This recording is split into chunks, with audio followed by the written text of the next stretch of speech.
wartawan bahwa PDIP ini sebenarnya tidak panik, tapi Bu Mega kemudian ingin menggalang atau mengumpulkan para ketua umum parpol ini. PKB sejauh ini apakah masih konsisten, masih mengarah ke Pak Prabowo atau jangan-jangan sebenarnya terbuka juga mendukung Ganjar Pranowo? Saya yakin atau PKB yakin pastilah Bu Mega tidak akan panik karena PDIP itu partai terbesar dan memiliki golden head. Namun memang faktanya di dalam koalisi yang ada, yang sedang dinamikanya, memang koalisi dari PDIP dan tadi ditayangkan itu hanya 147 kursi. Artinya memang pastilah besar kecilnya komposisi kursi di koalisi itu belum tentu menjadi modal untuk keyakinan untuk menang. Namun kalau dilihat dari sisi komposisi kursi, koalisi yang dibangun bersama PKB, PAN, Gerindra, dan Golkar itu sudah 46%. Bahkan cukup untuk dibagi dua jadi dua koalisi lagi itu dari sisi jumlah kursinya.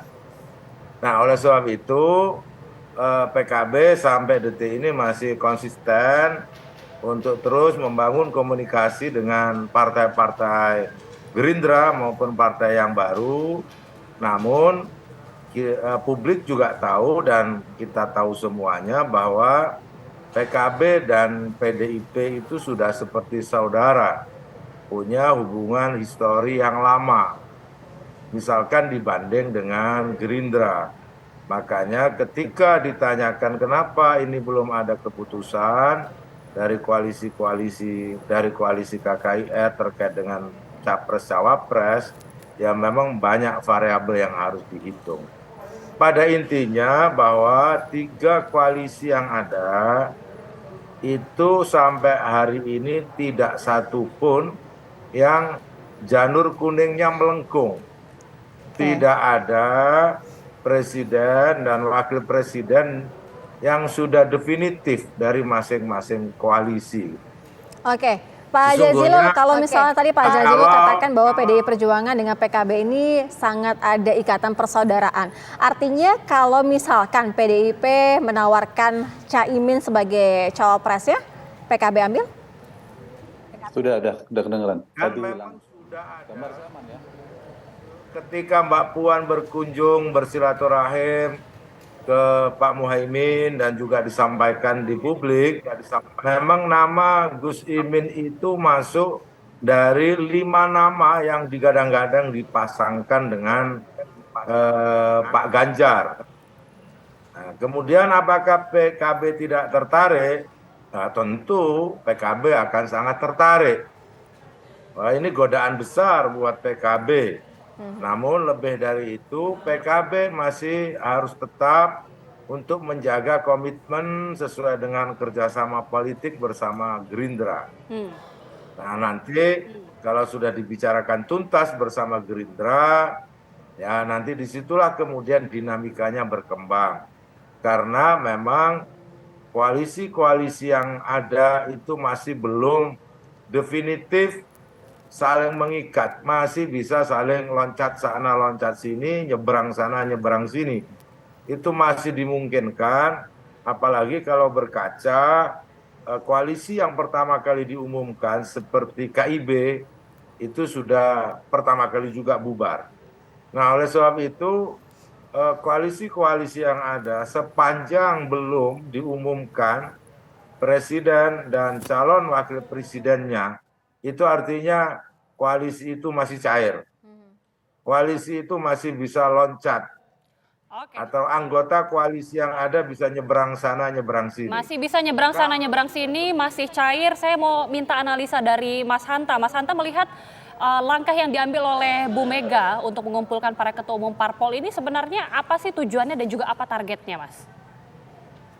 Ya, kalau kita lihat ini ya Gita, peta politik per hari ini dari 9 partai yang sudah yang memiliki kursi itu kan sudah mengkristal dalam 3 kutub atau 3 polar. Dia membentuk tripolar, kira-kira begitu.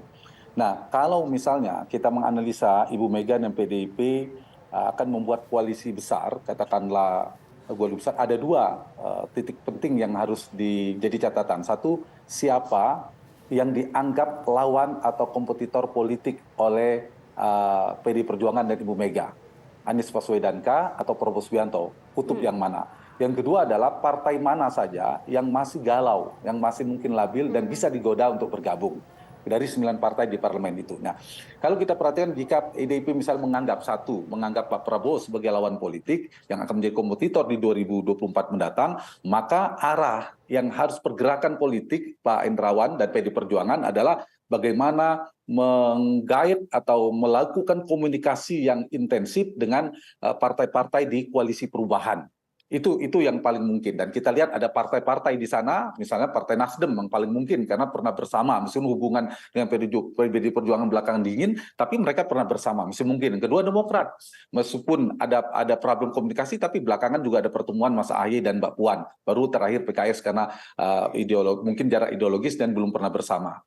Yang kedua, jika Ibu Mega dan PDI Perjuangan menganggap Anies Baswedan lah yang akan menjadi lawan kompetitornya, maka pergerakannya mendekat ke koalisi-koalisi di dalam koalisinya Gus Jazilul, koalisinya Pak Prabowo. Tetapi kalau kita lihat, kalau sementara per hari ini ya, dinamika per hari ini, tendensi politik yang dibaca Pak PDI Perjuangan dan Ibu Mega sepertinya, karena peta politiknya kita lihat kekuatan elektabilitas juga, itu masih Pak Prabowo menjadi lawannya Mas Ganjar.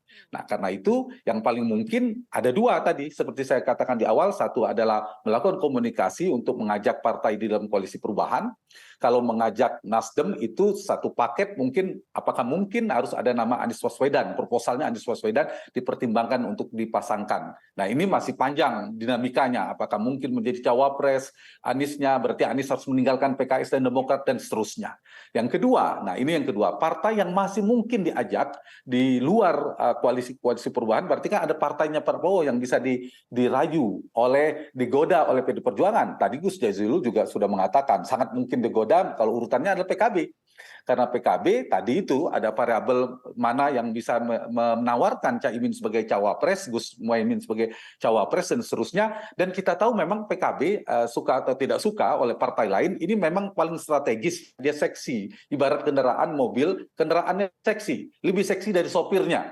Tetapi mungkin karena seksi kendaraannya, mobilnya, tapi otomatis meskipun sopirnya kurang menarik, tetap menarik karena dia memegang kendali setirnya, sopirnya. Jadi saya kira ini penting. Kenapa PKB menjadi penting, menjadi rebutan? Karena peta pilpres sekarang ini, baik Pak Prabowo dan Pak Ganjar, itu representasi kekuatan nasionalis. Dia perlu menggait kekuatan Islam, terutama yang besar itu kekuatan politik Islamis tradisionalis yang direpresentasikan oleh kekuatan NU. Dan PKB adalah salah satu partai yang dianggap paling merepresentasikan merepresentasikan NU, kekuatan NU, dan juga menjadikan representasi kekuatan Jawa Timur yang relatif kuat untuk mengimbangi PDI Perjuangan. Sehingga mereka menjadi penting untuk melihat PKB, baik Mas Ganjar maupun dari sisi Pak Prabowo. Nah, dinamika ini yang saya kira terus ya akan berkembang. Saya setuju dengan Gus Jazilul dan Pak Indrawan, peta politik masih relatif dinamis. Masih mungkin berubah petanya sampai dengan ujung nanti kita ada banyak faktor yang akan merubah peta koalisi ini. Masih berpotensi. Baik, meskipun Mas sekarang Hanta, cenderung mengkristal menjadi 3 kutub. Politik masih terus berubah. Tadi Mas Hanta juga sempat menyinggung kalau misalnya lawan dari Ganjar Pranowo adalah Prabowo Subianto. Artinya seberapa kans besar perubahan koalisi sehingga